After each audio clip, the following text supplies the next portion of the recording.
Cette 7e convention de la francophonie était l'occasion de faire un point sur la réglementation CIMA à propos de l'augmentation des capitaux sociaux des compagnies d'assurance africaines pour permettre des prises de risques nouveaux, plus importants. Je voudrais d'abord vous remercier pour l'invitation et dire qu'en ma double qualité de président d'association des assureurs et de réassureurs, puisque je dirige une compagnie de gestion sénégalaise qui s'appelle la CNRE, le risque est au cœur de nos préoccupations.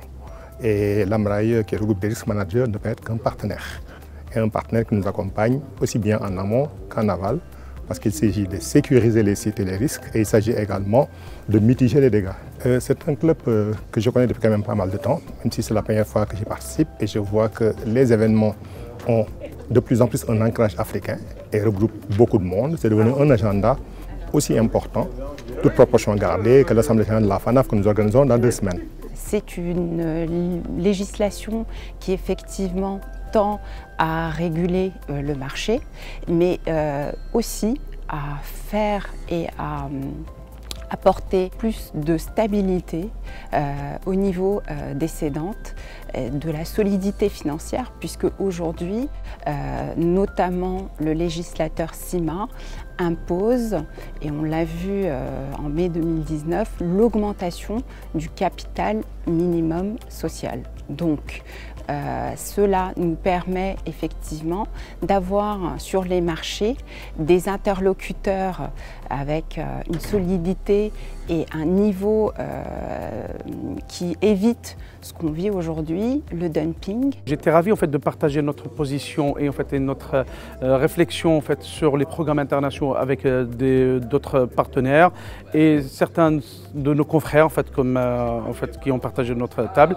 Le sujet en fait il est abordé de manière très globale. Il faut impliquer l'ensemble des parties prenantes afin de trouver les meilleures solutions et surtout les solutions idoines pour garantir en fait un service de qualité, mais tout en respectant en fait les aspects réglementaires et normatifs. Donc il y a une certaine cohérence à ce que de plus en plus on considère que effectivement les investissements dans cette zone-là puissent être transférés, assurés par les acteurs de la zone. C'est une volonté du régulateur, c'est une cohérence économique. Le marché s'est considérablement structuré depuis un certain nombre d'années et donc c'est quelque chose qui va plutôt dans le bon sens.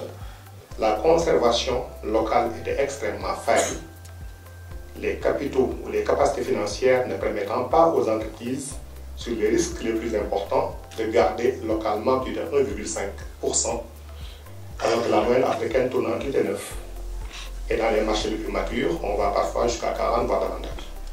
Et donc, le Conseil des ministres a instruit le secrétaire général de prendre les mesures idoines pour permettre aux sociétés de retenir beaucoup plus dans l'espace CIMA. Les risk managers de grands groupes internationaux prennent conscience de la complexité de cette nouvelle réforme du code CIMA pour s'assurer que leurs risques sont bien couverts. Nous avons assisté tout à l'heure à un débat très intéressant sur le code CIMA et les rapports avec les programmes internationaux.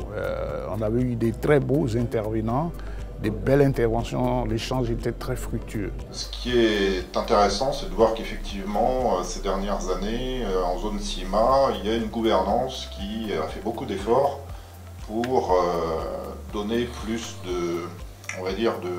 d'assurance aux groupes comme les nôtres sur la qualité des assureurs avec lesquels on travaille. Et donc je salue tout le travail de la CIMA sur la zone. Donc là, je voudrais rebondir par rapport à ça, par rapport à ce qu'on disait tout à l'heure. En fait, pour moi, en tout cas pour nous, pour notre groupe, on considère que la réglementation CIMA, l'existence de programmes internationaux, c'est vrai que ça implique pas mal de pression, mais c'est aussi une opportunité.